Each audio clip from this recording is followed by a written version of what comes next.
નમસ્કાર દોસ્તો, હું આપનો મિત્ર ફિલસુફ દિનેશ કણેત આપ સર્વનું હાર્દિક સ્વાગત કરું છું આપના પોતાના સહીરા પ્લેટફોર્મ કણેત ગાઈડન્સ પર. દોસ્તો, બહુ નજીકના જ ભવિષ્યમાં ઓલમોસ્ટ આમ જોવા જઈએ તો 3 કે 4 મહિનામાં પ્રોબેશન ઓફિસરની ભરતી આવી રહી છે અને પ્રોબેશન ઓફિસરના ફોર્મ જે છે એ આપ લોકોએ ભર્યા છે. એની પરીક્ષા જે છે એમાં દોસ્તો મહત્ત્વની બાબતો કઈ છે તો કે એના માટે થઈ અને એક તો મનોવિજ્ઞાન, એના માટે સમાજશાસ્ત્ર, એના માટે સોશિયલ વર્ક, અલગ અલગ પ્રકારની યોજનાઓ, અલગ અલગ પ્રકારના કાયદાઓ, આ બાબત ખૂબ જ અગત્યની થાય છે. આમ તો જનરલી અલગ અલગ પ્રકારના જે છે એ કાયદાઓનો એક લેક્ચર આપણે એઝ અ ડેમો સ્વરૂપે જે છે આપણા કણેત ગાઈડન્સના યુટ્યુબ ચેનલમાં મૂકેલો હતો અને અત્યાર સુધી આપણા જે છે એ એપ્લિકેશનમાં લગભગ 178 કરતાં વધારે ઉમેદવારોએ આ કોર્સ સ્પેશિયલી પ્રોબેશન ઓફિસરનો ખરીદ કર્યો છે. આજે દોસ્તો હું તમને બીજો એક ડેમો લેક્ચર આપું છું. આમ તો મનોવિજ્ઞાન માટે થઈ અને આપણે જે છે ડૉક્ટર વિજય નંદાણીયા સાહેબ છે કે જે ઓલરેડી પીએચડી કરેલા છે મનોવિજ્ઞાનમાં, એમના લેક્ચર મૂકેલા છે. સમાજશાસ્ત્ર બાબતમાં 12મા ધોરણ અને એ 12મા ધોરણમાં જે છે દોસ્તો પહેલું ચેપ્ટર આજે જે છે એ આપને હું જણાવું છું એટલે આપણે ખ્યાલ આવે. બિકોઝ કરવાનું છે તો જીસીઆરટી જ, પણ જીસીઆરટીમાંથી એવા કયા મુદ્દાઓ છે કે જે આસપાસના છે અને જે પરીક્ષાલક્ષી મહત્ત્વના થાય છે એના પછી બેન્ચ અને એ કોર્સ બાબતની જે છે એ લેક્ચર પૂરો કરું ત્યારે એન્ડમાં લાસ્ટમાં જે છે એ હું વાત કરીશ આપને. ઠીક છે? યસ. તો ચર્ચા કરીએ છીએ દોસ્તો આપણે ત્યાં જીસીઆરટી ધોરણ 12 સમાજશાસ્ત્ર ચેપ્ટર નંબર 1. નમસ્કાર દોસ્તો, હું આપનો મિત્ર ફિલસુફ દિનેશ કણેત આપ સર્વેનું હાર્દિક સ્વાગત કરું છું આપના પોતાના સૈયારા પ્લેટફોર્મ કણેત ગાઈડન્સ પર. દોસ્તો, 12મા ધોરણનું જે છે એ સમાજશાસ્ત્ર અને સમાજશાસ્ત્રનું પહેલું ચેપ્ટર આપણે જોઈ ગયા છે, જેના આપણા તરફથી ખૂબ જ સારા પ્રતિભાવ મળ્યા છે. આમ તો જનરલી મને તમારામાંથી ઘણા બધા ઉમેદવારો એવું કીધું કે સર એક જ દિવસમાં જે છે એ ધોરણ 12ના જે છે એકથી લઈ અને બધા જ ચેપ્ટર તમે અપલોડ કરી દો, પણ સમયની થોડી માયાજાળ હોય છે જેથી કરીને એક દિવસમાં બધું તો પોસિબલ નથી.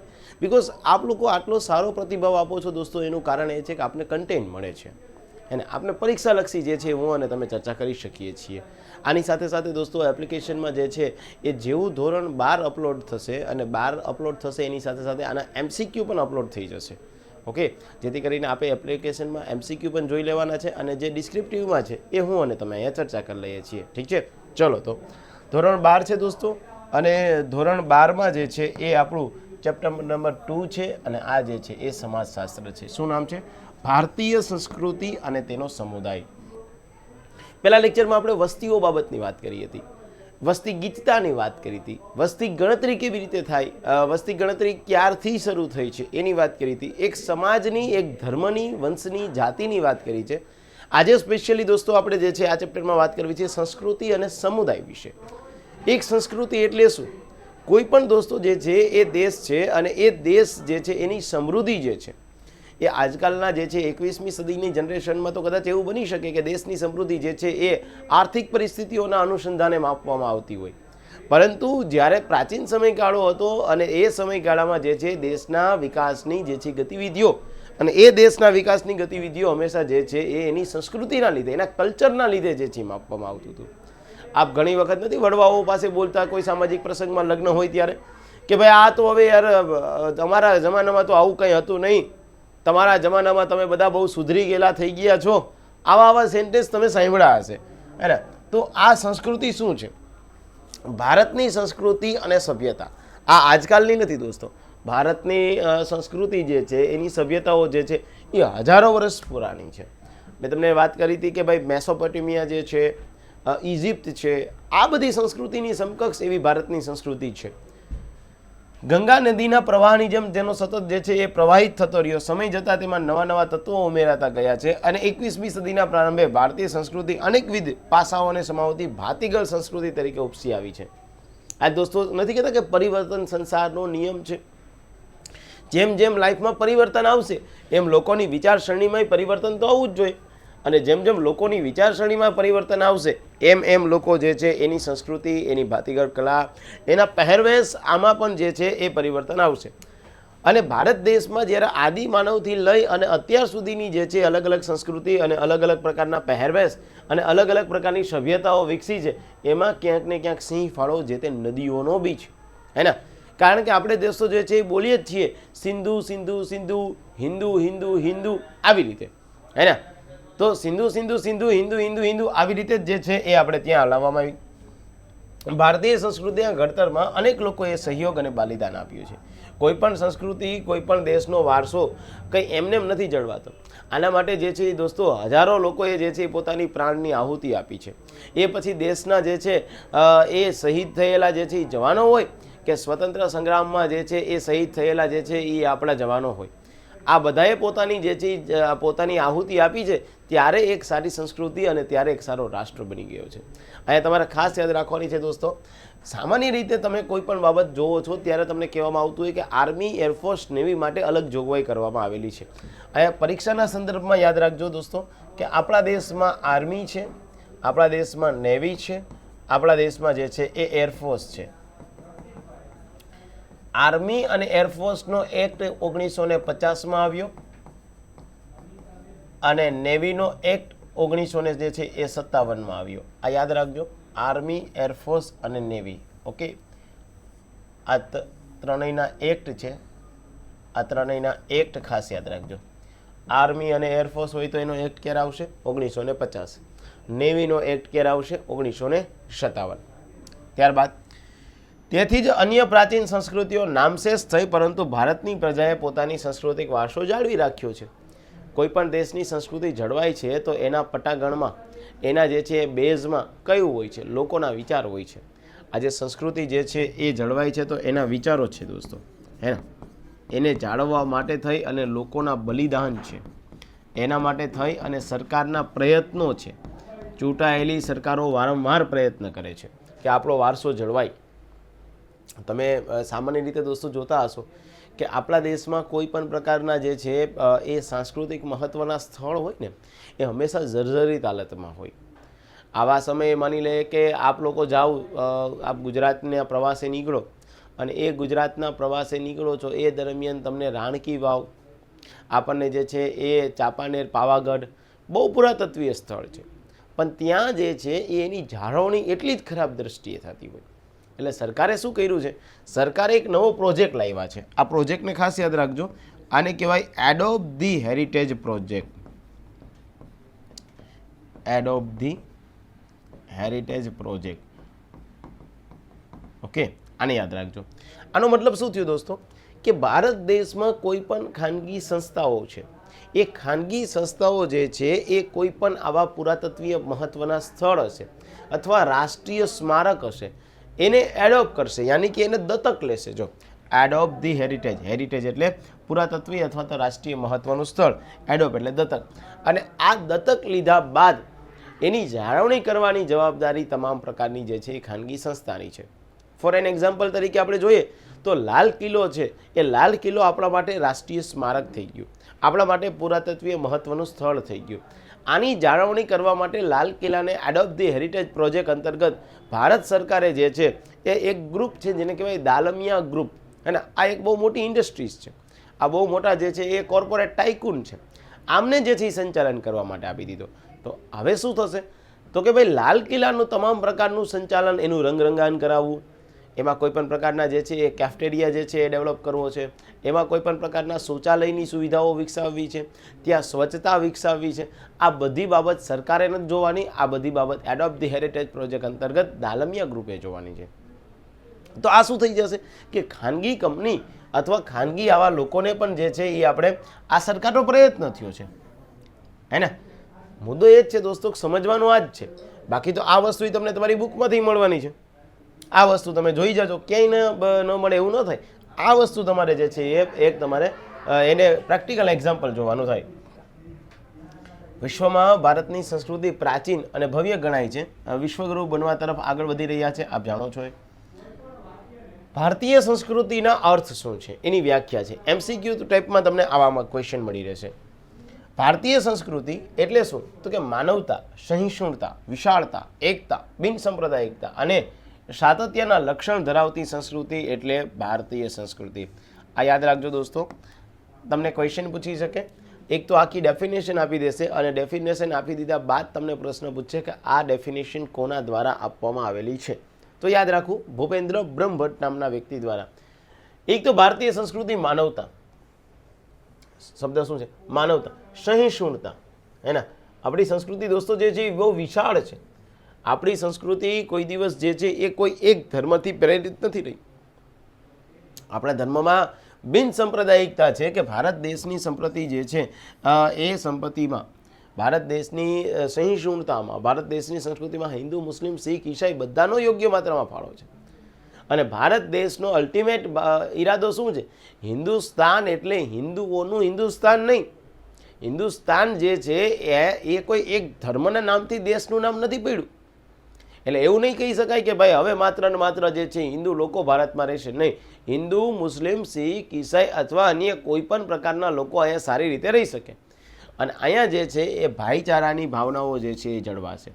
ભારત દેશમાં દોસ્તો જમ્મુ કાશ્મીરમાં જે તે વખતે 370 જે હતી અને 370ની જે છે એ અનુચ્છેદ હતી કે જે જમ્મુ કાશ્મીરને વિશેષ દરજ્જો આપવામાં આવતો હતો.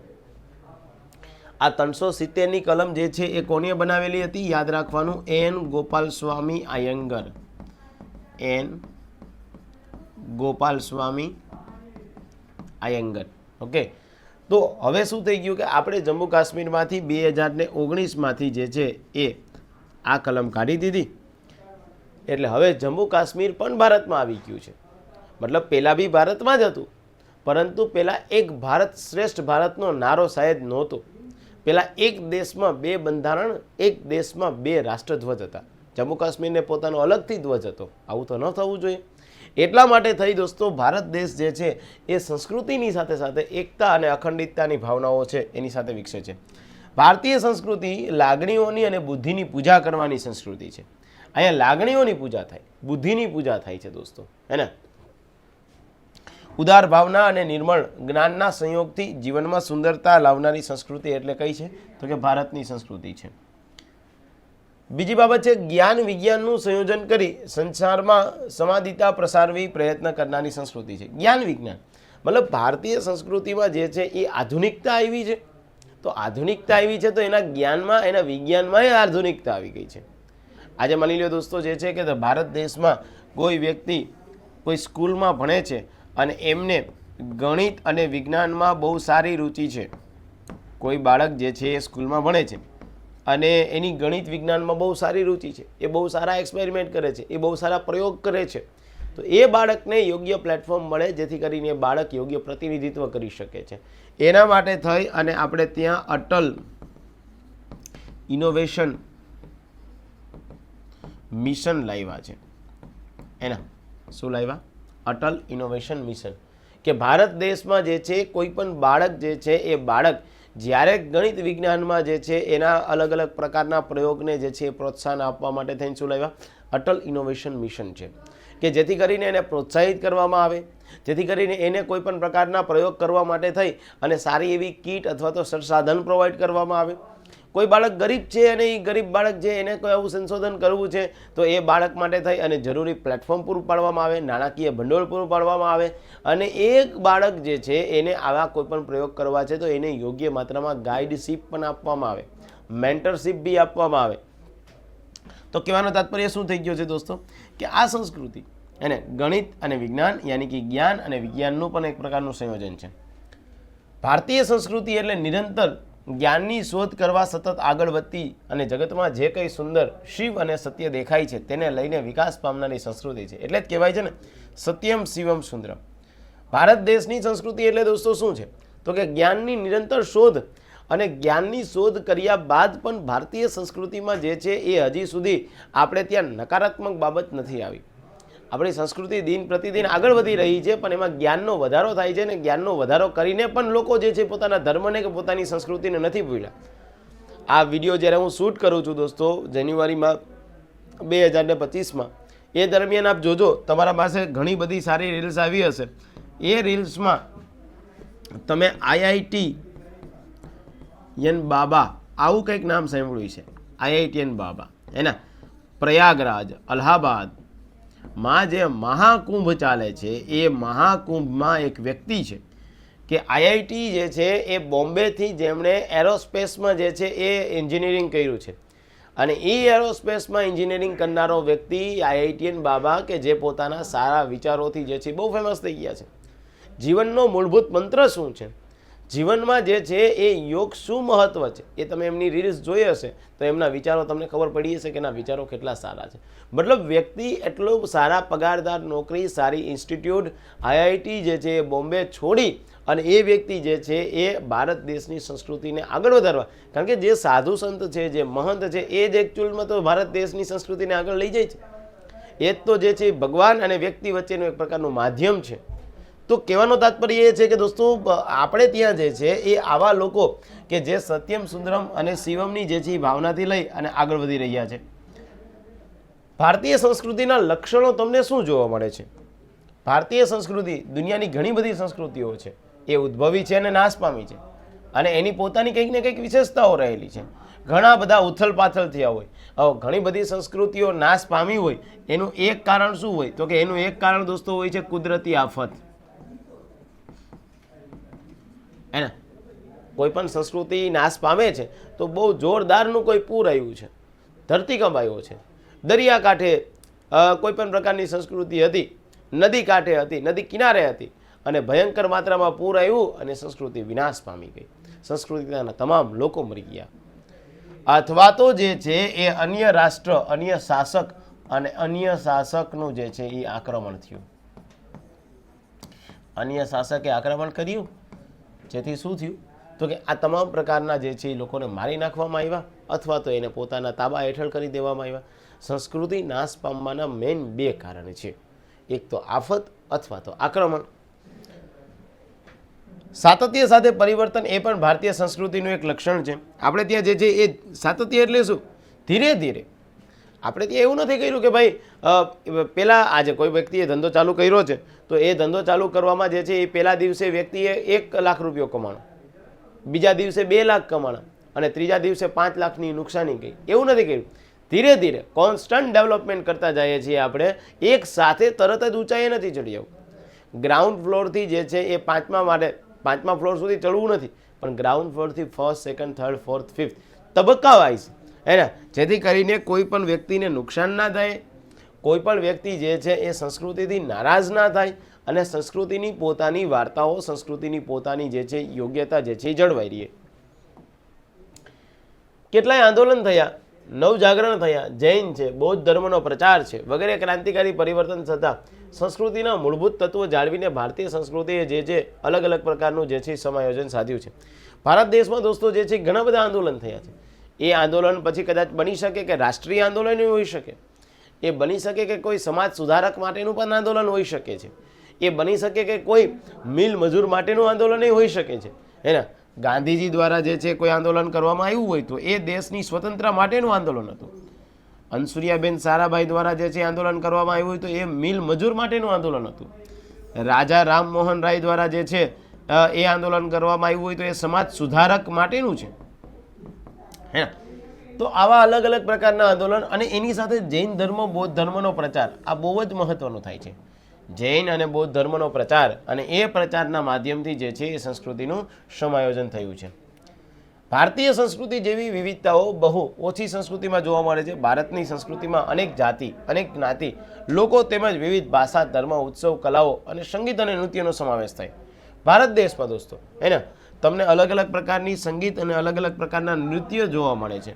તમને અહીંયા ભરતનાટ્યમ બી જોવા મળે છે, અહીંયા કુચીપુડી જોવા મળે છે, અહીંયા કથકલીએ જોવા મળે છે, હે ને, અને અહીંયા ભાંગડાઈ જોવા મળે છે.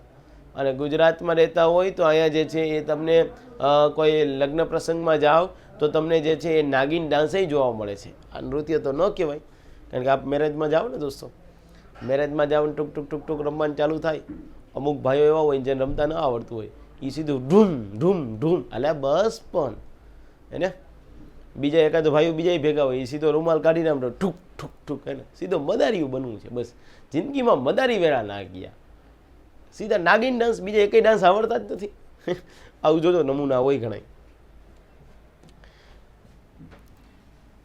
આ બધા માટે પ્રાદેશિકતા, ભૌગોલિકતા અને આબોહવા જવાબદાર છે. આટલી બધી વિવિધતા હોવા છતાં એક દેશના નાગરિક હોવાની ભાવના તેમજ રાજનીતિક પદ્ધતિઓના લીધે એકતા જોવા મળે છે.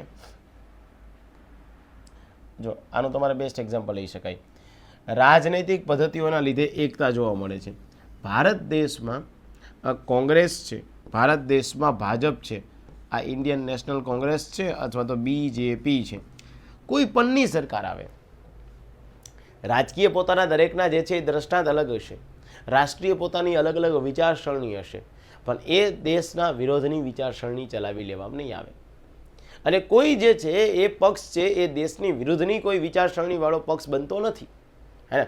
આજે તમે ગમે એટલું ડેવલપ કરી દો, તમે ગમે એટલી પોતાની જે છે એ ભાવનાઓ સમજાવો, ગમે એટલી ભારત દેશમાં જે છે એ અલગ અલગ પ્રકારની જે છે એ વર્તુળક કરો, આંદોલન કરો, પણ દેશને વેચી નાખવાના પ્રયત્ન ના થવા જોઈએ. અને એવા કોઈ રાજકીય પક્ષ આપણા દેશમાં છે નહીં કે જે દેશને વેચી અને આગળ આવ્યા છે. બિનસાંપ્રદાયિકતામાં ધર્મ, નિરપેક્ષતા અને વૈજ્ઞાનિક દ્રષ્ટિકોણ અને બંને અભિપ્રેત છે. ભારતીય સંસ્કૃતિમાં બંનેનું મિશ્રણ છે. ભારતમાં વિભિન્ન સંસ્કૃતિ ધરાવતા સમૂહ હળીમળીને રહે છે. ભારતીય સંસ્કૃતિ જે છે સહિષ્ણુતા, અલગ અલગ પ્રકારની વિભિન્ન સંસ્કૃતિ ધરાવતા સમૂહ રહે છે દોસ્તો, હે ને? અહીંયા જે છે એ અલગ અલગ પ્રકારના વિભિન્ન, અને એ આ વિભિન્ન સમૂહ જે છે એ તમને કદાચ ધર્મ પ્રમાણે મળશે. અને હિન્દુ, મુસ્લિમ, શીખ, ઈસાઈ એ ધર્મ થયો. અલગ અલગ પ્રકારના જે છે એ વર્ગ પ્રમાણે મળશે. SC ST આદિજાતિ વર્ગ મળશે. અને એ તમને જે છે એ પ્રાદેશિક પણ મળશે. પ્રાદેશિક એટલે શું? પ્રાદેશિક એટલે દોસ્તો જે છે એ નોર્થ ઈસ્ટ. શું થઈ જશે? North East. તો તમને વર્ગ અથવા તો સમૂહ ધર્મના આધારે મળશે. અલગ અલગ ધર્મો પોતાની સંસ્કૃતિ, પોતાના વિચારોના આદાન પ્રદાન માટે રહેતા હશે. અલગ અલગ વર્ગ હશે, આદિજાતિઓ, એને પહાડી વિસ્તારમાં લોકો રહેતા હોય એના માટે કંઈક અલગ હશે. આજે દોસ્તો તો તમને એમ થાય કે સર આ અને આ બે શું અલગ થયું? ધર્મ દોસ્તો, આપણે જે છે એ ગુજરાતમાં રહીએ છીએ. ગુજરાતમાં જે છે એ લગ્ન, ગુજરાતમાં જે છૂટાછેડા, એના માટે જે વિધિઓ જે છે એ અલગ અલગ પ્રકારના ધર્મો પાળે છે. પણ શું આપ ડાંગમાં જાઓ તો ડાંગમાં તમને શું આવી જ સંસ્કૃતિ જોવા મળે છે? આવું જ સાહિત્ય જોવા મળે છે? ના. ડાંગી તો જે છે નૃત્ય અલગ છે, ડાંગી તો સાહિત્ય અલગ છે, ડાંગી તો જે છે એનો સાંસ્કૃતિક વારસો અલગ છે, અને એની પોતાની ધર્મની બાબતો અલગ છે. તો એની સામે તમે પ્રાદેશિક બાબત જુઓ, યાની કે નોર્થ ઈસ્ટ, ઉત્તર પૂર્વના 7 રાજ્યો જે છે એ ઉત્તર પૂર્વના 7 રાજ્યોમાં અલગ વસ્તુ જોવા મળે છે. અહીંયા તમારે કમ્પલસરી યાદ રાખવાનું છે દોસ્તો MCQ ફોર્મમાં કે ઉત્તર પૂર્વ જે છે એ નોર્થ ઈસ્ટ, ઉત્તર પૂર્વના 7 રાજ્યો જે છે એ ઉત્તર પૂર્વના 7 રાજ્યોમાં સિક્કિમ નથી આવતું. આ ખાસ યાદ રાખજો. આવો ક્વેશ્ચન બહુ બધી વખત પૂછાયેલો છે કે ઉત્તર પૂર્વના 7 સિસ્ટર્સમાં કયા રાજ્યનો સમાવેશ નથી થતો? તો આપણે યાદ રાખવાનું સિક્કિમ. કારણ કે આવો પ્રશ્ન પૂછે ને ત્યારે મુના ઓપ્શનમાં પાછું મણિપુર, મેઘાલય જ લખીને મૂકી દે છે, એટલે મુનો ફિટ થઈ જાય. એને પછી કે ગમે તો કેટલું સમાજ વાંચ્યું હતું, મને તો કોઈ આવડ્યું જ નહીં, બસ હવે નેક્સ્ટ તૈયારી કરજો બેટા. હા બસ. ભારતમાં બધા જ લોકો જે છે એ બધા લોકોને સમાન અધિકાર અને લઘુમતીઓના અધિકારના રક્ષણ માટે ખાસ જોગવાઈ કરવામાં આવી છે. લઘુમતીઓ ભારત દેશમાં જે છે એ લઘુમતીનો દરજ્જો કોના આધારે મળે છે? આ લઘુમતીનો દરજ્જો જે છે એ ભાષા અને ધર્મના આધારે મળે છે. આ યાદ રાખજો, ભાષા, ધર્મના આધારે મળે છે. અને લઘુમતીઓ બાબતની જે જોગવાઈ કરવામાં આવેલી છે, ક્યાં કરવામાં આવેલી છે? અનુચ્છેદ 29 અને 30માં કરવામાં આવેલી છે. અને આ ભારતના બંધારણનો કેટલામો ભાગ થઈ જશે દોસ્તો? તો કે ભાગ 3 થઈ જશે. ઓકે, જેમાં લઘુમતીઓના અધિકાર, લઘુમતીઓના મિલકત સંબંધિત અધિકાર, અહીંયા તમને અધિકાર જે છે એ લઘુમતીને આપ્યા છે. કેવા આપ્યા છે? એક તો એમની મિલકત જાળવણીના અધિકાર આપ્યા છે, તેમને સાંસ્કૃતિક બાબતના અધિકાર આપ્યા છે, એક તો દોસ્તો જે છે એમને શૈક્ષણિક અધિકાર આપ્યા છે. આ બધા લઘુમતીઓને આપવામાં આવેલા એના રક્ષણ માટેના અધિકાર છે. ભારતીય સંસ્કૃતિમાં વિજ્ઞાનને પણ મહત્વ અપાયું છે, એટલે કે તે બિનસાંપ્રદાયિક દ્રષ્ટિકોણવાળી છે. મેં તમને હમણાં જ અટલ ઇનોવેશન મિશનનું જે છે ઉદાહરણ આપ્યું એ આ છે. ભારતીય સંસ્કૃતિ વૈશ્વિક દ્રષ્ટિકોણ ધરાવે છે. સમગ્ર દુનિયામાં શાંતિ અને સદભાવનાનો સંદેશો ફેલાવ્યો છે. વસુદેવ કુટુંબકમનો ભાવ રાખ્યો છે. અર્થાત ભારત દેશમાં દોસ્તો જે છે એ જ્યારે વિશ્વમાં કોરોના જેવો વાયરસ આવ્યો છે અને એ કોરોના વાયરસે આખા વિશ્વમાં હાહાકાર મચાવ્યો. દિન પ્રતિદિન લોકો જે છે એ 1 by 1 જે છે મૃત્યુ પામતા ગયા. પ્રશ્ન એ થયો કે આની કોઈ પાસે વેક્સિન નહોતી. ભારત સરકારે જે છે એમના વૈજ્ઞાનિકો, એમની અલગ અલગ પ્રકારની ઇન્સ્ટિટ્યૂટના માધ્યમથી એક વેક્સિનેશન કે જે કોવિડને જે છે એ પ્રતિકાર કરતી હોય આવી વેક્સિન ફાઇન કરી. હવે ભારત દેશની વસ્તી આમ જોવા જાય તો 2011 પ્રમાણે તો 121 કરોડની હતી, પણ અત્યારે જોવા જાય તો ઓલમોસ્ટ 140 કરોડની હતી. આ 140 કરોડ માટે વેક્સિનના ડોઝ તૈયાર કરવા, અને એ પણ વેક્સિનના ડોઝ 1 કરતાં વધારે તૈયાર કરવા. આવા સમયે પ્રશ્ન એવો બન્યો હતો કે ભાઈ ભારતે ન માત્ર ભારતને જ પરંતુ ભારતે આ વેક્સિન અન્ય રાષ્ટ્રને પણ આપી, અન્ય દેશોને પણ પ્રોવાઈડ કરી. કારણ કે દોસ્તો જે છે એ ભારત દેશ પોતે આત્મનિર્ભર થયું વેક્સિન બાબતે. તો ભારતે શું કર્યું તો કે ભાઈ એક ભારત શ્રેષ્ઠ ભારત, એવી રીતે તો આપણે કોન્સેપ્ટ આપ્યો જ છે, પણ વસુધૈવ કુટુંબકમ એટલે કે વિશ્વ એક કુટુંબ છે. વિશ્વ એક સંસ્કૃતિ અને વિશ્વની સંસ્કૃતિમાં અલગ અલગ પ્રકારના કુટુંબ, આ બધા કુટુંબ સાથે રહીએ એ દ્રષ્ટિકોણથી જે છે એ કોવિડની વેક્સિન આપણે ભારત દેશે અન્ય રાષ્ટ્રને પ્રોવાઈડ કરી છે. ઓકે, વિકાસશીલ અને વિકસિત દેશોના વિકાસ માટે ભારત કટિબદ્ધ રહ્યું છે. આજે દોસ્તો જે છે એ વિકસિત એટલે વિકાસશીલ. આમ જોવા જઈએ તો અર્થવ્યવસ્થાની દ્રષ્ટિએ 3 પ્રકાર પડતા હોય, એક વિકાસશીલ, એક વિકસિત અને એક શું થશે તો કે અલ્પ વિકસિત. હેના અહીંયા તમે જે છે કન્સિડર કરી શકો જે છે એ યુએસને, અહીંયા કન્સિડર કરી શકો તમે ભારતને, અને કોઈ અલ્પ વિકસિત છે. અલ્પ વિકસિતમાં તમે કન્સિડર કરી શકો દોસ્તો કેન્યાને, હેના ઝિમ્બાબ્વેને. તો વિશ્વબંધુ તરીકે જવાબદારી નિભાવી વૈશ્વિક દ્રષ્ટિકોણથી ઉદાહરણ પૂરું પાડ્યું છે. હે આજે દોસ્તો ભારત દેશમાં જે છે વિશ્વબંધુ એટલે શું, એટલે કે રશિયા અને યુક્રેન આ બે વચ્ચે જ્યારે યુદ્ધ ફાટી નીકળે છે અને આના કારણે બે દેશના જે છે એ સામાન્ય માણસો જે છે એને નુકસાન થયું છે. સામાન્ય માણસો જે છે એને મિલકતનું નુકસાન થયું છે. સામાન્ય માણસો જે છે એની પોતાની જે છે કદાચ જે છે એ મૃત્યુ પણ પામ્યા છે. આ ન થાય એટલે ભારત દેશે જે છે એ મધ્યસ્થી કરી કે ભાઈ આ બંને રાષ્ટ્રો વચ્ચે જો યુદ્ધ શાંત થઈ જતું હોય તો એની પહેલ કરવા માટે ભારત તૈયાર છે. અને ભારતની પહેલના લીધે કદાચ બની શકે કે રશિયા અને યુક્રેન વચ્ચે સારું એવું યુદ્ધ જે છે અત્યારે થઈ રહ્યું છે એ જે છે શાંત પડી જાય. તો આ શું થઈ ગયું છે કે આપણે માત્ર ને માત્ર જે છે બંધુતાની ભાવના ભારત પૂરતી સીમિત નથી રાખી, આપણે અન્ય રાષ્ટ્રમાં પણ ભાવનાઓ જે છે એ લઈ ગયા છે, જેથી કરીને જે છે એ જાનમાલનું કોઈ નુકસાન ન થાય. ભારત આધ્યાત્મિકવાદની ભૂમિ તરીકે જાણીતું છે. પ્રાચીન કાળથી વર્તમાન સમય સુધી ભારતનો ઇતિહાસ જોશો તો ભૌતિકવાદી અને આધ્યાત્મિકવાદી સંસ્કૃતિ સાથે વિકસી છે. જો તમારે ભારતીય માણસને સમજવું હોય તો આધ્યાત્મિકતાને જરૂરથી સમજવું પડશે. ભારતીય સંસ્કૃતિ વ્યક્તિમાં વિશ્વાસ કરતી વ્યક્તિત્વવાદી સંસ્કૃતિ છે. વ્યક્તિમાં વિશ્વાસ છે આપણને, હે ને. અહીંયા ઘણા બધા લોકો જે છે એ દોસ્તો થઈ ગયા છે. અહીંયા જે છે એ કપિલ મુનિ થઈ ગયા, વ્યક્તિમાં વિશ્વાસ રાખ્યો, વ્યક્તિમાં વિશ્વાસ રાખ્યો હતો, હે ને. શાંતિપની થઈ ગયા છે, વ્યક્તિમાં વિશ્વાસ રાખ્યો છે. કે જ્યાં કૃષ્ણ ભગવાન, જ્યાં સુદામા જે મુનિના આશ્રમમાં હતા, શાંતિપની આશ્રમમાં છે. કપિલ મુનિનો આશ્રમ, એ કપિલ મુનિનો આશ્રમ છે દોસ્તો, કે જ્યાં 60,000 જે છે એ પુત્રોને જે છે એ ફરીથી પુનઃ જીવિત કરવામાં આવ્યા હતા. ગંગા નદી ત્યાં પહોંચી ગઈને. ભારતના વિવિધ ધર્મોમાં વ્યક્તિનું મહત્વ સ્વીકારાયું છે. રાજ્ય અને સમાજનો ઉદ્દેશ વ્યક્તિની ભલાઈ માટે છે અને તે રીતે રાજ્ય અને સમાજે ભૂમિકા ભજવવાની છે. એનો અર્થ એવો નથી કે સમાજનું કોઈ મહત્વ નથી, સમાજનું મહત્વ અહીંયા છે જ, પણ પહેલાં અહીંયા સંસ્કૃતિનું મહત્વ છે. સંસ્કૃતિ છે તો એક સમાજ છે, સમાજ છે તો સંસ્કૃતિ નથી. ભારતીય સંસ્કૃતિના અલગ અલગ તમને સ્વરૂપો જોવા મળે છે દોસ્તો. કયા સ્વરૂપો જોવા મળે છે? ભારતીય સંસ્કૃતિના અનેક સ્વરૂપ છે અહીં સ્પષ્ટ, જેમાં એક જે છે દોસ્તો પ્રશિષ્ટ ભદ્રવર્ગીય અથવા તો માર્ગી પરંપરાઓ છે. એક ક્લાસિકલ કલ્ચર છે દોસ્તો. ક્લાસિકલ કલ્ચર એટલે શું? તમે જોયા હશે દોસ્તો ઇન્દોર ઘરાના, ઇન્દોર ઘરાના, હે ને. આવા ઘણા બધા છે. નૃત્ય, હે ને. લોક સંસ્કૃતિ અથવા તો દેશી પરંપરાઓ. લોક સંસ્કૃતિ દેશી પરંપરા એટલે ઢોલ વગાડવો, હે ને. આ ઢોલ, એ ઢોલનું નૃત્ય. આદિવાસી સંસ્કૃતિ, ચાળો નૃત્ય. આ જે છે એ ચાળો નૃત્ય છે, એ ચાળો નૃત્ય છે.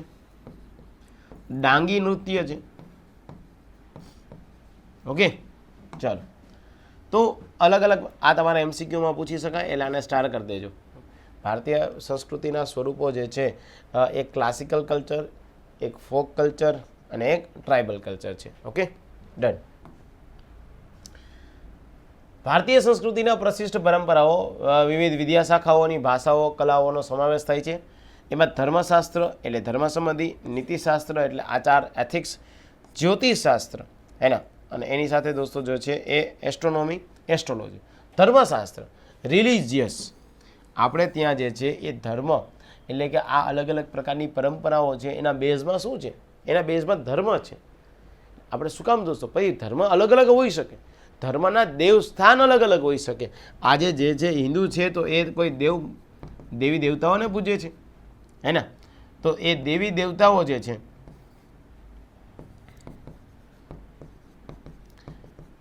એની સામે જે છે કોઈ વ્યક્તિ શીખ છે તો ગુરુદ્વારામાં જાય છે, હે ને? કોઈ મુસ્લિમ છે તો એ જે છે એ જાય છે ક્યાં, તો કે એ જે છે દરગાહમાં જાય છે, પોતાના આસ્થાના પ્રતીકમાં જાય છે. એથિક્સ છે, નીતિશાસ્ત્ર છે. આજે આપણે લોકો દોસ્તો નીતિના આધારે ચાલીએ છીએ. એથિકલ વેલ્યુ શું છે? એથિકલ વેલ્યુ એટલે આજે માની લઈએ દોસ્તો કે તમે જે છે એક કોઈ પદ ઉપર જે છે એ સરકારી નોકરિયાત છો, અને એ સરકારી નોકરિયાત છો એ સમયગાળામાં આપ કોઈ એક રસ્તા ઉપરથી જાઓ છો, આ રસ્તા ઉપરથી આપ જઈ રહ્યા છો, એ સમયગાળા દરમિયાન જે છે અહીંયા કોઈ એક એક્સિડન્ટ થઈ ગયું છે, બહુ ટ્રાફિક જામ છે. આપ એ જે છે એ રસ્તો સાફ કરવા માટે થઈ અને જે છે એ હકદાર છો, જવાબદાર વ્યક્તિ છો. અહીંથી જે છે એ કોઈ એક એમ્બ્યુલન્સ આવે છે અને અહીંથી જે છે એ કોઈ એક ફાયર બ્રિગેડની ગાડી આવે છે.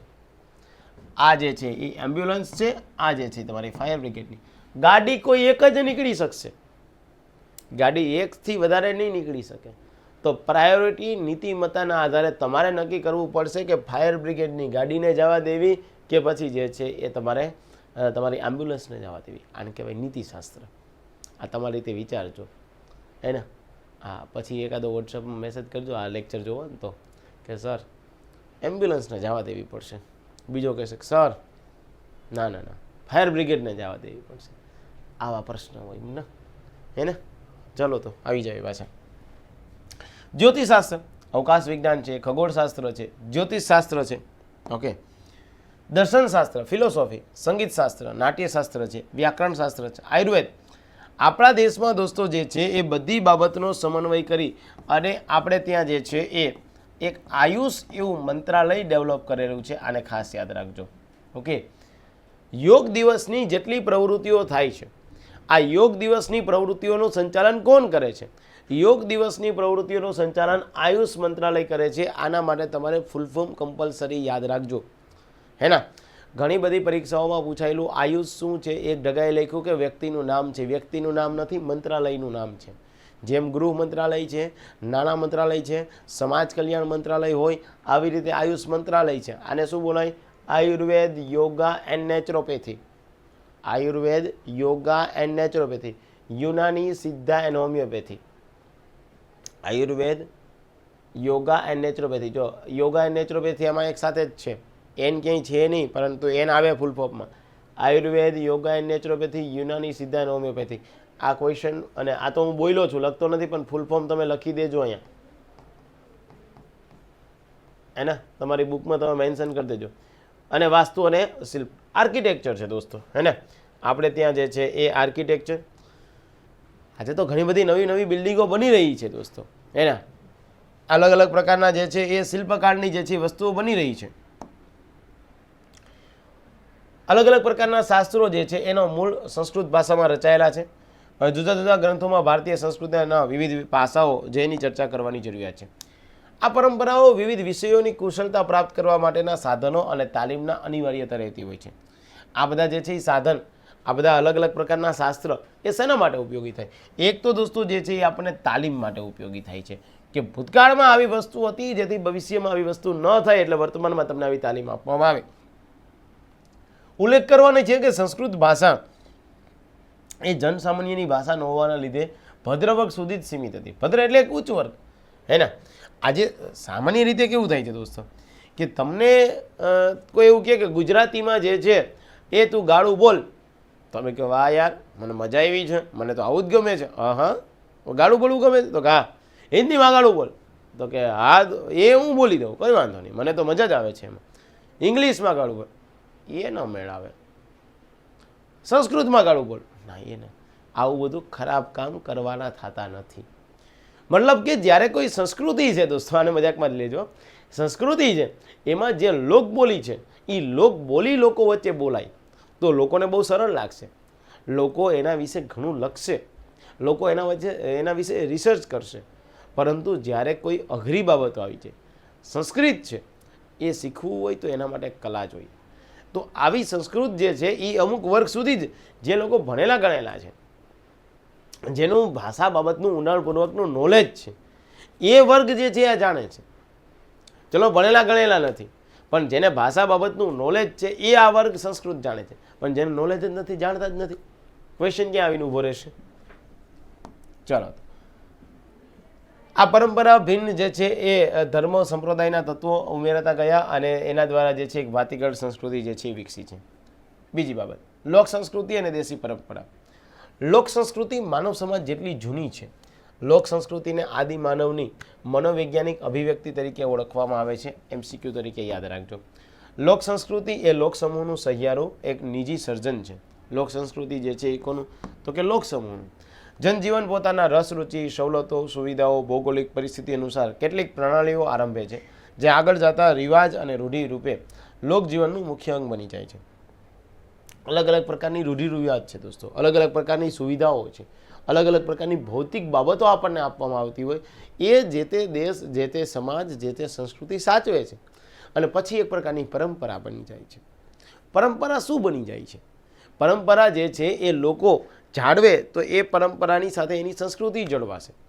આ દોસ્તો, આપ કોઈ લગ્નમાં જાઓ છો, આપ કોઈ મેરેજમાં જાઓ છો, એ મેરેજમાં જાઓ છો અને એ શહેરી કક્ષાએ લગ્ન છે અથવા તો ગ્રામીણ કક્ષાએ લગ્ન છે. આજે શહેરી કક્ષાએ અલગ પ્રકારની જે છે એ ભૌતિક સુખ સુવિધાઓ મળતી હશે, અલગ અલગ ભૌગોલિક બાબતો અથવા તો અલગ અલગ જે છે એ સવલતો અથવા તો જેનો રસનો વિષય હશે એવા. પણ આપણે ત્યાં કોઈ લગ્નમાં જઈએ દોસ્તો, તો બની શકે કે ગ્રામ્ય કક્ષાએ લગ્નની જે છે મોસમ ખીલી હોય, એવા તમે સમયે 2-3 દિવસ લગ્નની અલગ અલગ વિધિઓ ચાલે છે. અને શહેરી કક્ષાએ વ્યક્તિઓ ભાગ દોડવાળી જિંદગીમાં હોય તો બની શકે કે એક દિવસમાં જ જે છે બધું પતી જાય છે. પણ શું તમે એવું જોયું કે શહેરી કક્ષાએ જે છે એ લગ્ન માટે થઈ અને ફેરાની સંખ્યા અલગ હતી અને ગ્રામીણ કક્ષાએ જે છે એ ફેરાની સંખ્યા અલગ હતી? નહીં. હે ને, 7 સપ્તપદીના જે છે વચન આપવાના હોય એ ગ્રામીણ કક્ષાએ હોય કે પછી શહેરી કક્ષાએ હોય, 7 સપ્તપદીના જ વચન આપવામાં આવે છે. એમાં કોઈ ફેરફાર નથી થતો. આપણે કહીએ છીએ કે ભાઈ ગ્રામીણ કક્ષાએ લગ્ન છે, ત્યાં જે છે એ કોઈ મોડર્ન એવી એમ્યુનિટીઝ નહોતી. શહેરી કક્ષાએ જે છે એ કોઈ પાર્ટી પ્લોટ હતો. પણ ગ્રામીણ કક્ષાએ લગ્ન છે અથવા તો શહેરી કક્ષાએ લગ્ન છે, મુદ્દો એ છે દોસ્તો કે બંને જગ્યાએ જે છે એ હિન્દુ રીતિ રિવાજ પ્રમાણે પીઠી તો ચોડવાની થાય જ છે. એવું થાય? હા, પીઠી કદાચ માની લો કે ગ્રામીણ કક્ષાએ બની શકે કે 100 વ્યક્તિ હતા અને શહેરી કક્ષાએ 10 વ્યક્તિએ પીઠી ચોડી લીધી, પણ એક રિવાજ છે. એ પછી ભૌતિક સુખ સુવિધાઓ હોય કે ન હોય, આ રિવાજ, આ પરંપરા, આ સંસ્કૃતિને તો જાળવી જ રાખે છે. હવે જેને આ મતલબ ન સમજાણો હોય ને આ ટોપિક ના સમજાણો હોય, એ ભલાઈ કરીને આવનારા 5 વર્ષ સુધી લગ્ન કરતા નહીં. અને ચાલો, તો લોક સંસ્કૃતિ એ અત્યંત વિશાળ જીવન ક્ષેત્ર છે. લોકજીવન, લોકકલા, કશપ એ લોક સંસ્કૃતિના એક અંગ છે. લોક સંસ્કૃતિનો સાચો પરિચય મેળવવા માટે લોકજીવનનો અભ્યાસ જરૂરી છે. સંસ્કૃતિના સીમાડા સમાઈ જતી બોલીઓ, કંઠસ્થ સાહિત્ય, સંગીત, કલા, ઉત્સવો, ધર્મ, વસ્ત્ર અલંકારો, ખેતી, પશુપાલન, નૌકાયાન, હથિયારો, ઘર, ઓરડાઓ, રાચરચીલું, દેવમંડળ, આચાર વિચાર, સંસ્કાર વગેરેનો લોક સંસ્કૃતિમાં સમાવેશ થાય છે. આવું કોને કીધું હતું દોસ્તો? તો કે જોરાવરસિંહ જાદવ. આ યાદ રાખજો, આ ડેફિનેશન આપને પૂછી શકશે. લોકોની રીત રીસમો છે દોસ્તો, એના અલગ અલગ પ્રકારના માન્યતાઓ છે, એની પ્રચલિત લોકગીત છે, લોકકથાઓ છે, હાલરડા છે, મરશિયા છે, એના ક્યારે ગવાય? મૃત્યુ સમયે. જોડકણા છે, કહેવતો, રૂઢિપ્રયોગ, ઘરવખરીની ચીજ વસ્તુઓ અને લોકના દેવી દેવતાઓ, રમકડાઓ, હથિયાર ઇત્યાદિઓનો સમાવેશ લોક સંસ્કૃતિમાં થાય. આવું કોને કીધું છે દોસ્તો? મહાપાત્રએ કીધું છે, તો એને યાદ રાખજો. અલગ અલગ રીતમાં લગ્ન કરનારને પીઠી લગાવી જોયું ને? આ મને ખબર નહોતી. હમણાં મેં તમને પીઠી લગાવી કીધું ને. આ તો શું થાય છે દોસ્તો, મારી પાસે અલગ અલગ સબ્જેક્ટનું અલગ અલગ પ્રકારનું કન્ટેન્ટ હોય, એ મારા મગજમાં ભરેલું હોય. આ પીપીટી તમારી આખી ટીમ જે બેઠી હોય ને 10-15 જણાની, એ પીપીટી બનાવી નાખે. મેં કીધું કે ભાઈ ધોરણ 12 બીજા ચેપ્ટરની પીપીટી બનાવી નાખજો. Okay sir. એ બીજા ચેપ્ટરની આખી જે છે એ પીપીટી ટાઈપિંગ કરી અને પછી આવી રીતે ફોટા બોટા મૂકીને કરી નાખે. પછી આ તો તમને અથવા તો તમે દોસ્તો આટલા બધા લોકોએ જે સબસ્ક્રિપ્શન લીધું છે અત્યાર સુધીનો આ કોર્સનું લગભગ 150થી 200 વ્યક્તિએ સબસ્ક્રિપ્શન લઈ લીધું છે. તમે મારી પાસે શું કામ આવો છો? કારણ કે મારી પાસે પ્રેક્ટિકલ એક્ઝામ્પલ છે. એ મને નથી ખબર હોતી કે ત્યાં આવું આવશે. હું તો તમને જે શબ્દ છે એ શબ્દને તોડી નાખું છું અને હવે મને એ ખબર છે કે પરીક્ષામાં શું પૂછાય છે. એટલે જેથી કરીને હું તમને એક્ઝામ્પલ એવા આપતો જાઉં છું જે તમારા કરંટના એક્ઝામ્પલ આવતા જાય, સંસ્કૃતિના એક્ઝામ્પલ આવતા જાય, બંધારણીય બાબત સાથે હું સાંકળતો જાઉં અને તમારું સમાજશાસ્ત્ર થતું જાય. એક સાથે એ આપણે 360 ડિગ્રીનો એપ્રોચ રાખીને આગળ ચાલીએ છીએ, હે ને? ચલો બસ હવે પછી મને બહુ વધારે આમ કરતા નહીં કે વાહ મેરે જવાન, વાહ બસ એ જવાન તૈયારી કર ના પાસ થાય. ચલો તો એનાથી વિશેષ આપણે જે છે એ તો કંજુસાઈ કરી પૈસા ગણ્યા કરે તે વ્યક્તિ બીજા જન્મમાં જે છે એ સાપનો એક પ્રકાર બને છે તેવી માન્યતા રહેલી હોય. આવું બને. દીકરો મારો લાડકો એવો દેવનો દીધેલો છે, જેવા હલરડા પણ બોલવામાં આવે છે. દીકરો મારો લાડકો એવો દેવનો દીધેલો છે, લગ્ન થાય ત્યાં સુધી. એવું નથી હો પાછા તમે કહે એવું નથી. અમારી પાસે કોઈક બેન જે છે એ લેક્ચર જોતા છે કે સર એવું ના થાય. આ ચલો એવું ના થાય. દોસ્તો એક વસ્તુ બહુ સારી રીતે હું તમને સમજાવવા માગું છું. આપણા મગજમાં જો ઉતરે ને તો રાખજો. એક ઘર પરિવારમાં દીકરી હોય ને, એ દીકરી જ્યારે જે છે એ સાસરે જાય ને, એ દીકરી સાસરે જાય ત્યારે જે છે એ પોતાના હાથ જે છે એ એના દિવાલમાં થાપા કરીને જાય. આવું આપણા હિન્દુમાં, આપણા ભારતીય સંસ્કૃતિમાં જે છે કહેવાય છે. એ થાપા કરીને જાય દીકરી. એક દીકરી જે છે ઘરેથી અન્ય ઘરે જાય છે પરણીને, અને જે છે એ શુકન રૂપે જે છે એ થાપા કરીને જાય. તો યાદ રાખવાનું કે જે દીકરી જે છે એ આપણા ઘરમાંથી અન્ય ઘરમાં ગઈ થાપા કરીને, પણ કોઈકની દીકરી આપણા ઘરમાં આવી છે કંકુ પગલાં કરીને, તો આ બેયનું મહત્ત્વ એક સરખું જ હોવું જોઈએ. તમારામાંથી જે વ્યક્તિની બુદ્ધિમત્તા અને મેચ્યોરિટી હશે ને એ આ સમજી ગયા હશો. જે દીકરી ઘરમાંથી જાય છે એને તમે વળાવો છો, તો જે દીકરી ઘરમાં આવે છે એક પુત્રવધુ બનીને, તો એને એટલી જ સ્વીકારો ને ભાઈ, હે ને? બે વચ્ચે શું કામ તફાવત રાખો છો? અને જ્યારથી બે વચ્ચે તફાવત આવી જશે ત્યારથી જે છે એ ઘરમાં કંકાસ થશે. અને એ કંકાસનો અલ્ટિમેટ જે છે એ શિકાર બનશે કોણ? તો કે પેલો પુત્ર. જે પુત્રવધુ અને માતા આ બંને વચ્ચે જે છે એ એક પ્રકારે શું થશે? દોરીની જેમ ખેંચાશે. અને એના કારણે જે છે એ ઘરની વાતાવરણની પરિસ્થિતિ એટલી ખરાબ બની જશે કે એની કોઈ દિશા નહીં હોય. તો એક પુત્ર તરીકે સમજવાનું છે તમારે, એક બેન તરીકે આપ લેક્ચર જુઓ છો તોય તમારે સમજવાનું છે, હે ને? બંનેના સમન્વયથી ચાલે છે. અને આવું હું તમને ઘણું બધું કહેતો રહીશ. જો આપને મગજમાં બેસે તો એક આદર્શ સમાજ માટે લેજો. બાકી ભગવાને તમને બે કાન આપ્યા છે તેમ ચૂપ સુમ કરતું ઉઈ જશે. ચલો તો લોક સંસ્કૃતિ એ લોકમાનસ અને સાહિત્યના પાયા છે. સભ્યતાનો વિકાસ અને સંસ્કૃતિની ઉપલબ્ધિ બંનેની વિકાસ યાત્રા સાથે લોક સંસ્કૃતિ જોડાયેલી છે. લોકવિદ્યાને લોક સંસ્કૃતિ તરીકે ઓળખાય છે. લોકવિદ્યા એટલે લોકોએ પોતાના જીવન માટે જરૂરી એવી પોતે નિપજાવી કાઢેલી વિદ્યા કે જ્ઞાન છે કે જે લોક સમાજમાં ઉત્પન્ન થાય છે. કૃષ્ણદેવ ઉપાધ્યાય, શું યાજ્ઞિક સાહેબને યાદ રાખવાના અને કૃષ્ણદેવ ઉપાધ્યાયને યાદ રાખજો. આ ખાસ આવા જે છે એ સેન્ટેન્સ જે ડેફિનેશન છે એને યાદ રાખજો. ભારતની બહુમતી પ્રજા જે છે એ સદીઓથી લોક સંસ્કૃતિ સાથે છે. મૌખિક રહી વધી પુસ્તકોનો સીધો આધાર તેના વિકાસમાં જોવા મળતો નથી. એક પેઢીમાંથી બીજી પેઢીમાં હસ્તાંતર દ્વારા તેનો સાતત્યનો વિકાસ થાય છે.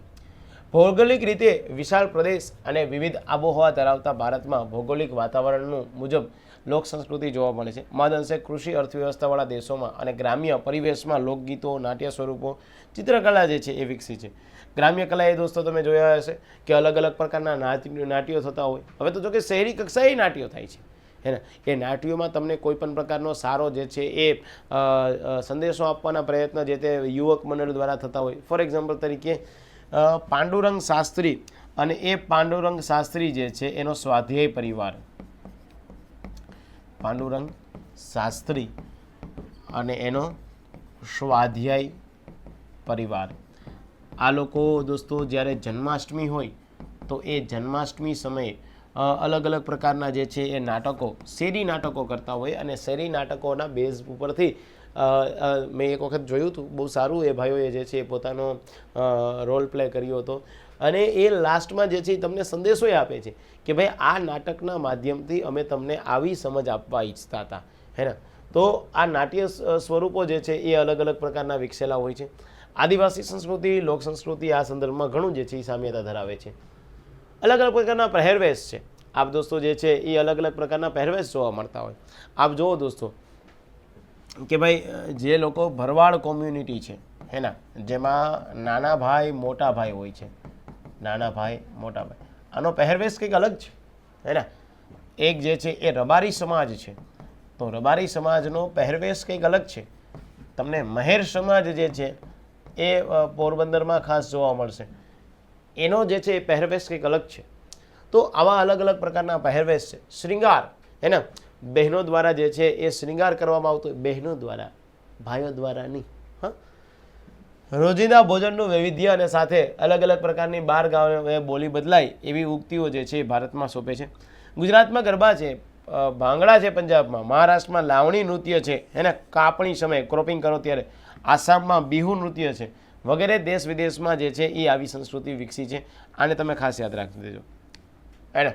પંજાબમાં ભાંગડા, તમને પ્રશ્ન પૂછી લે કે ગુજરાતમાં ગરબા અને મહારાષ્ટ્રમાં શું, આવો ક્વેશ્ચન માર્ક આવી જશે તો તમને ખબર પડવી જોઈએ કે મહારાષ્ટ્રમાં લાવણી નૃત્ય છે. ઓકે, પ્રશ્ન પૂછી લે પંજાબમાં ભાંગડા તો આસામમાં શું, આવો પ્રશ્ન આવે. ઓકે, અથવા પ્રશ્ન પૂછી લે ભાંગડા પંજાબમાં તો બિહુ ક્યાં, આ તમને ખબર પડવી જોઈએ. ઓકે, તો આને તમારે ખાસ યાદ રાખવાનું થશે. હું તમને વચ્ચે વચ્ચે એ કહેતો જ જઈ દોસ્તો કે ક્વેશ્ચન કેવા પૂછાશે. આદિવાસી સંસ્કૃતિઓ છે અને એ ટ્રાઇબલ કલ્ચર છે અલગ અલગ પ્રકારનું. એ ટ્રાઇબલ કલ્ચરને પણ આપણે જોઈ લેવું છે આજે. આદિકાળથી આ ભૂમિમાં જે લોકો રહે છે દોસ્તો, એની પોતાની આગવી જે છે એ સંસ્કૃતિ છે, આગવી જે છે એ સભ્યતાઓ છે. મેં તમને હમણાં જ કીધું ને, આપણે ત્યાં ગુજરાતમાં બીજા બધા જિલ્લાઓમાં જે લગ્ન માટેના નિયમો છે એના તમામ પ્રકાર એ તમે યુટ્યુબમાં જોતા હશે એના, કે ભાઈ આદિવાસી લોકો જે છે એ કોઈને કોઈ પ્રકારે એના મેરેજ થતા હોય તો એનો એક મોભી હોય કે તારી છોરી આ છોરીને આપવામાં આવે છે, તને કબૂલ છે? તો કે જી દાદા, કાલ સવારે તમારા બે વચ્ચે કોઈ પણ પ્રશ્ન થશે તો આ તારી છોરીને આ છોરીને 2 લાખ રૂપિયા દેવા પડશે. ઓકે, અને તમે બંને સંપીને રહેજો, અન્યથા જે છે એ સમાજ જે છે નિર્ણય કરશે, એ પંચનો નિર્ણય સર્વપનીય રહેશે. શું આ તમને માન્ય છે? આ માન્ય છે. હાલો લગ્ન. તો એ શું થયું?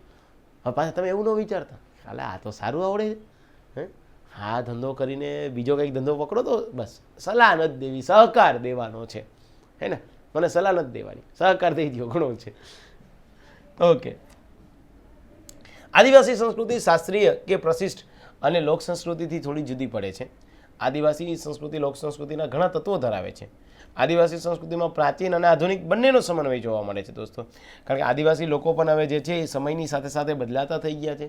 સમયની સાથે સાથે એનામાં એજ્યુકેશન બી આવી ગયું છે, સમયની સાથે સાથે એનામાં જાગૃતતા આવી ગઈ છે, સમયની સાથે સાથે જે છે એ પરિવર્તનશીલતા તરફ આગળ વધ્યા છે. આદિવાસી સંસ્કૃતિની આગવી ઓળખ વર્ષો સુધી અકબંધ રહી છે. અલગ અલગ પ્રકારના જે છે એ મિશનરીઓ જે છે એ આઝાદી બાદ વિકાસ યોજનાઓના લીધે વિવિધ લોકોના સંપર્કમાં આગેવાનોએ સંસ્કૃતિઓને લુપ્ત થવાને આરેવો હતી હે ને. પ્રકૃતિ સાથેનો સીધો સંપર્ક અને પર્યાવરણીય જે છે સંતુલન જાળવતી જીવનની રીતો મહત્વ આપતી સામૂહિક ઉત્સવ ઉજવણી, નાચગાન અને સામૂહિક જીવનનું પ્રભુત્વ ધરાવતી સંસ્કૃતિ એટલે આદિવાસી સંસ્કૃતિ. અગેન ભૂપેન્દ્ર બ્રહ્મભટ્ટનું એક સ્ટેટમેન્ટ યાદ રાખજો, પ્રકૃતિ સાથેનો સીધો સંબંધ. આજે દોસ્તો આ વ્યક્તિઓ જે છે એ કુદરત સાથે સીધો સંબંધ ધરાવે છે એને. મતલબ શું તમને એમ થાય કે એ કેમ કુદરત સાથે હું સંબંધ ધરાવું? ઉદાહરણ આપું છું, બહુ વિચાર નહીં. હા, આપણે શું થાય છે દોસ્તો, તમે ક્યારેક જે છે એ હિંમતનગર જાઓ, હિંમતનગર જાઓ અને ત્યાં પોલો ફોરેસ્ટ ખાતે જાઓ. આ પોલો ફોરેસ્ટ છે એમાં તમે અંદર જાઓ, આપણે બહુ મજા આવશે, બહુ સારું ડેવલપ કર્યું છે સાબરકાંઠા હિંમતનગર ખાતે. મુદ્દો શું થયો છે દોસ્તો કે આજે હું તમે ગાંધીનગર અમદાવાદમાં રહીએ છીએ, આજે મને તમને કંઈ અહીંયા જે છે એ વાગ્યું છે એને, તો આપણે શું કરીએ છીએ કે ભાઈ મને કંઈક વાગ્યું છે, હું જતો હતો દરવાજામાં જે છે મારો હાથ જે છે ભટકાઈ ગયો અને એ દરવાજામાં હાથ ભટકાઈ ગયો, મને લોહી વહી જાય છે. લોહીને બંધ કરવા માટે હું જે છે એ શું કરી, કોઈ કેન્ડિડ બી કરીને કોઈ ક્રીમ આવતી હોય, સોપરા મેશિન કરીને કોઈ ક્રીમ આવતી હોય, આ હું એન્ટિસેપ્ટિક લિક્વિડ આવે તો એન્ટિસેપ્ટિક લિક્વિડ હું લગાવી દઉં.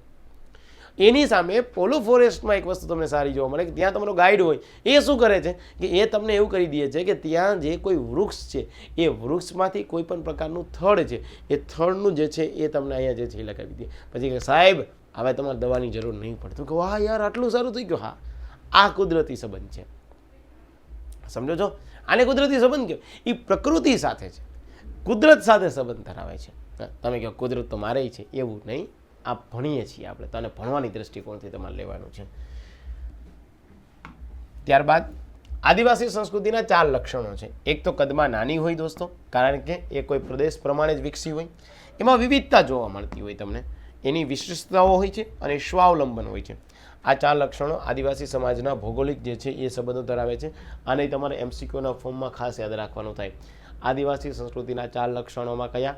તો કદમાં નાની, વિવિધતા, વિશિષ્ટતા અને સ્વાવલંબન. આદિવાસી જે કામ કરે છે તે સહજ સ્વાભાવિક હોય છે. કળાને સૌંદર્ય નિર્માણનું સાધન સમજતા નથી. આ જે કલા છે એને સૌંદર્ય નિર્માણનું સાધન એ ન સમજે. તેઓ માટે એ જીવનનું અભિન્ન અંગ છે. આદિવાસી કલા અંગે વધુ સ્પષ્ટતા કરતાં કહી શકાય કે આદિવાસી સંસ્કૃતિમાં કલાના કેટલાક વિશિષ્ટ લક્ષણો જે છે એ તમને જોવા મળે છે. આ લક્ષણોમાં શું હોય છે દોસ્તો? એક તો માધ્યમ છે, એક તો સાધન છે, એની પ્રક્રિયા છે, એનો ઉપયોગ છે, એનું શિક્ષણ છે, એનું જીવન તત્વ છે અને એનું સાતત્ય છે અને વિજ્ઞાન છે.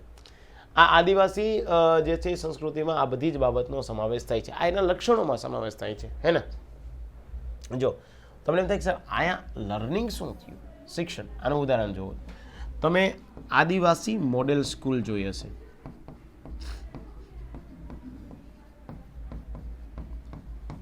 જેને કહેવાય એકલવ્ય મોડેલ સ્કૂલ, હે ને? આ આદિવાસીઓના શિક્ષણ માટે કામ કરતી, આદિવાસીના બાળકોના જે છે એ શિક્ષણ માટે કામ કરતી એક સંસ્થા હોય.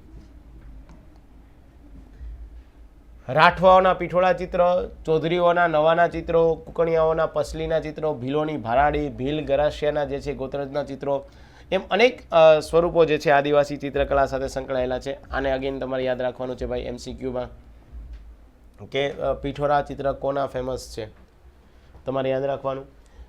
ચૌધરીઓના જે છે એ કેવા નવાના ચિત્રો, કુકણીઓના પસલી, ભીલોના જે છે ભારાડી, ભીલ ગરાસિયાના ગોત્રજના ચિત્રો જે છે એ ફેમસ છે, એ ખાસ યાદ રાખજો. બધા ભેગા મળીને જે છે ચિત્ર કરે છે, તેનો ત્યારે ઉપવાસ જે છે કરે છે. વળી ચિત્ર કરતા પહેલા 7 લીપણ કુંવારી કન્યા કરે છે. ચિત્ર કરે છે એની પહેલા 7 જે છે એ લીપણ કરે છે. સંગીત નાચ ગાન સાથે. ચિત્ર એ સમૂહ જીવનનું ઉત્સવ જે છે. તેઓના ચિત્રોમાં દેવો આવે છે, રાજા આવે છે, ખેડૂત આવે છે, ઝાડ આવે છે, સૂરજ ચંદ્ર, જીવડાઓ આવે છે, પશુ પક્ષીઓ આવે છે. સૌ જે છે એ ભપકાદાર રંગો જે છે એ લગાવે છે. ગીત, સંગીત, નૃત્ય આદિવાસીઓના જીવનના સંસ્કૃતિનો એક મહત્વનો ભાગ છે. આર્થિક રીતે વિષમ જીવનમાં નવી ચેતનાઓ, ઉલ્લાસ અને પ્રાણ સિંચવાનું કામ જે છે એ ગીત સંગીત કરે. કારણ કે દોસ્તો આદિવાસી લોકો છે એની પાસે કોઈ વિશિષ્ટ પ્રકારની બાબતો નથી. આદિવાસી લોકો પાસે કોઈ પ્રકારના વિશિષ્ટ જે છે એ કોઈ એન્જોય માટેના જે છે ઇન્સ્ટ્રુમેન્ટ નથી. ત્યાં કોઈ સારું ગાર્ડન નથી, ત્યાં કોઈ થિયેટર નથી. એટલે શું કરવું છે તો કે દરેક માણસને પોતાની જે છે એ ઈચ્છા આકાંક્ષાઓ તો હોય જ. એટલે એ ડેવલપમેન્ટ કરવા માટે થઈ અને શું કરે છે તો કે ભાઈ એ લોકો સંગીત છે, એ લોકો ગીતો ગાય છે, એ લોકો નૃત્ય કરે છે અને એ જ એના હર્ષોલ્લાસ માટેનું જે છે એ સાધન છે. અને એના અલગ અલગ વાદ્યો લાકડાના, હાડકાના અને ચામડાના ઉપયોગથી બને છે. જેથી જે છે એ ચર્મ ઉદ્યોગમાં ઢોલ, ડોબરું, નગારું વગેરેનો સમાવેશ થાય છે અને સુશીર વાદ્યોમાં વાંસળી અને શંખ, શરણાઈ, ભૂંગોળનો સમાવેશ થાય છે. આ બધા તમને અલગ અલગ પ્રકારના જે છે નૃત્ય કલાના જે છે એ બાબતો આપેલી છે. ચલો, એક છે માટી કલા. ઓકે, તો આજનો લેક્ચર અહીંયા સુધી રાખું છું દોસ્તો. નવા લેક્ચર સાથે ફરીથી મળું છું અને 135 સ્લાઇડ છે, 50 જેવી થઈ છે. એટલે હજી બીજી જે છે એ લગભગ એવું સમજો કે ઓલમોસ્ટ આપણે 70-80 સ્લાઇડ તો બાકી છે. શક્ય હશે તો નેક્સ્ટ લેક્ચરમાં જે છે એ બંને પૂરા કરી દઈશ અને શક્ય નહીં હોય તો હજી આના પછી 2 લેક્ચર બનાવીશ. જોઈ છે નેક્સ્ટ કન્ટેન્ટ કેટલું છે અને કેવું કન્ટેન્ટ મારે તમને પીરસવાનું થાય છે. ઓકે, ચલો આવજો, bye. Thank you very much દોસ્તો. થેન્ક યુ દોસ્તો. આ એક લેક્ચર 12મા ધોરણના સમાજશાસ્ત્રનો પહેલો હતો. આવું જ કન્ટેન્ટ જો આપને યોગ્ય જણાવવું હોય તો આ બધો જ પ્રકારનો જે છે એ કોર્સ આપણા જે છે એ કણેત ગાઈડન્સની એપ્લિકેશન છે આપ પ્લે સ્ટોરમાં જઈ શકો અને એ પ્લે સ્ટોરમાં જઈ અને આપ જે છે એ સબસ્ક્રાઇબ કરી શકો છો, પેમેન્ટ કરી શકો. આ કોર્સમાં આપને શું મળવાનું છે? પ્રોબેશન ઓફિસરના કોર્સમાં દોસ્તો એક તો તમને મનોવિજ્ઞાન, સમાજશાસ્ત્ર, સોશિયલ વર્ક, અલગ અલગ કાયદાઓ, યોજનાઓ અને કરંટ અફેર્સ, આટલા મુદ્દાઓને આપણે જે છે સંગ્રહિત કરી લઈશું.